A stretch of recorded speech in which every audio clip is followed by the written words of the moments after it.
Top quality और consistent performance के लिए सिर्फ सिल्वर पंप। टॉप क्वालिटी और कंसिस्टेंट परफॉर्मेंस के लिए सिर्फ सिल्वर पंप, नाम याद रखना। रामतेरी गोदा मैली अशी म्हणण्याची वेळ आता नाशिककरांवरती आली आहे।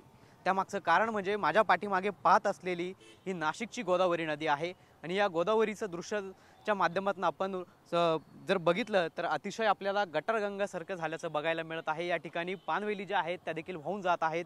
अनेक प्रकारचे किडे जे आहेत ते या ठिकाणी झालेले आहेत। दुर्गंधयुक्त पाणी जे आहे ते देखील या ठिकाणी तयार झालेलं आहे। अतिशय प्रदूषित अशी नाशिकची गोदावरी नदी जी आहे ती आपल्याला या ठिकाणी झाल्याचं पाहायला मिळत आहे। मी सध्या गोदावरी नदीवरील रामकुंड परिसरामध्ये आहे आणि याच ठिकाणी अवघ्या काही दिवसांवरती येऊन ठेपलेल्या कुंभमेळ्याचं शाही स्नान जे आहे ते होणार आहे।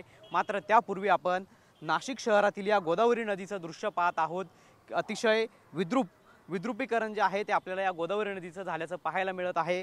नुकत्याच झालेल्या गुढीपाडव्या मेळाव्यामध्ये मनसे अध्यक्ष राज ठाकरे यांनी देशभरातील नद्यांच्या प्रदूषणासंदर्भात मुद्दा उपस्थित केला होता आणि त्यानंतर आता मनसेकडून उद्या याच ठिकाणी नदी प्रदूषणावरती आंदोलन केलं जाणार आहे। नाशिकच्या रामकुंडात उतरून मनसेकडून गोदावरी नदी प्रदूषणासंदर्भात आंदोलन केलं जाणार आहे। नदी स्वच्छतेची मागणी जी आहे ती मनसेकडून करण्यात येत आहे आणि आपण गोदावरी नदीचं हे सध्या वास्तव जे आहे ते बघत आहोत आणि अशा पद्धतीचं आपल्याला गोदावरी नदीचं स्वरूप जे आहे ते एकंदरीतच बघायला मिळतंय।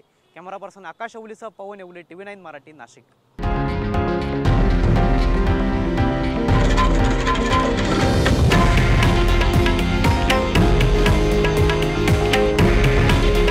हे आहे देशातील नंबर 1 न्यूज नेटवर्क आणि आपण पाहत आहात TV9 मराठी।